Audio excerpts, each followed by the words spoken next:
നമ്മുടെ 4 സിനിമകളിൽ ഏറ്റവും കൂടുതൽ ഇമോഷണൽ ആയിട്ടുള്ളൊരു കഥാഗതിയുള്ളത് റൂഹിൻ്റെതാണ്. റൂഹ് നമ്മുടെ കണ്ണ് ഒന്ന് നനയിക്കാതെ നമുക്കത് കണ്ടു തീർക്കാനാവില്ല. അപ്പോൾ അതിലെ നായക കഥാപാത്രം അവതരിപ്പിച്ച ഭാസ്കർ അരവിന്ദ് നമ്മുടെ സുഹൃത്താണ്. ഞാൻ ഭാസ്കറിനോട് കണ്ടപ്പോൾ പറഞ്ഞിരുന്നു, വളരെ വ്യത്യസ്തമായൊരു ക്യാരക്ടറാണ്, അതിന്റെ കൊറിയോഗ്രാഫിൽ ഇത് വളരെയധികം ചലഞ്ചിങ് ആയിരുന്നു.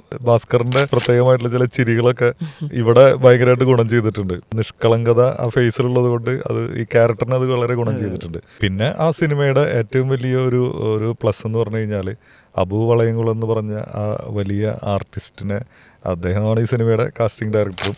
പക്ഷെ അദ്ദേഹത്തിന് തന്നെ ഒരു ക്യാരക്ടർ അവതരിപ്പിക്കാനായിട്ട് കിട്ടി എന്നുള്ളതാണ്. കാരണം വളരെ ബോൾഡായിട്ടുള്ളൊരു ക്യാരക്ടറാണ്, പക്ഷെ അദ്ദേഹത്തിൻ്റെ ഉള്ളിലുള്ള ഹൃദയത്തിൻ്റെ ആ ഒരു അലിവ് നമുക്ക് പല സീനുകളിലും നമുക്ക് മനസ്സിലാവും. പ്രത്യേകിച്ച് ആ ക്ലൈമാക്സ് സീനിൽ അങ്ങനെ ഒരിക്കലും നമ്മുടെ സുഹൃത്തിനോട് പെരുമാറുണ്ടായിരുന്നു എന്ന് അദ്ദേഹത്തിന് തോന്നുന്ന ആ തോന്നൽ കണ്ടു തീരുന്ന പ്രേക്ഷകർക്കും ഉള്ളിലും തോന്നിപ്പിക്കുന്നുണ്ട്. അത് ആ കലാകാരന്റെ, ആർട്ടിസ്റ്റിന്റെ വലിയൊരു കഴിവ് തന്നെയാണ്. അല്ലെങ്കിൽ ആ ഒരൊറ്റ ക്യാരക്ടറിനെ നമുക്ക് വേണമെങ്കിൽ ചിലപ്പോൾ വില്ലനായിട്ടും അതെ ആ ഒരു ഇതും ഉണ്ട്. അതിന്റെ ഒരു അതിര് വളരെ നേർത്തതാണ്. എങ്ങനെ അങ്ങോട്ട് ആക്കാൻ പറ്റുമോ. നമ്മുടെ ഈ സിനിമയുടെ പേരിനെ ഏറ്റവും കൂടുതൽ അനർത്ഥമാക്കുന്നത് ആ ഒരു ക്യാരക്ടറാണ്.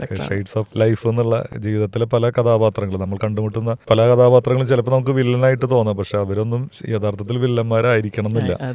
അവരുടെ ജീവിതത്തിലെ അവസ്ഥ കൊണ്ടാണ് അവരങ്ങനെ പെരുമാറി പോകുന്നത് എന്ന് നമുക്ക് തോന്നിപ്പിക്കുന്ന ഒരു ക്യാരക്ടറാണ്.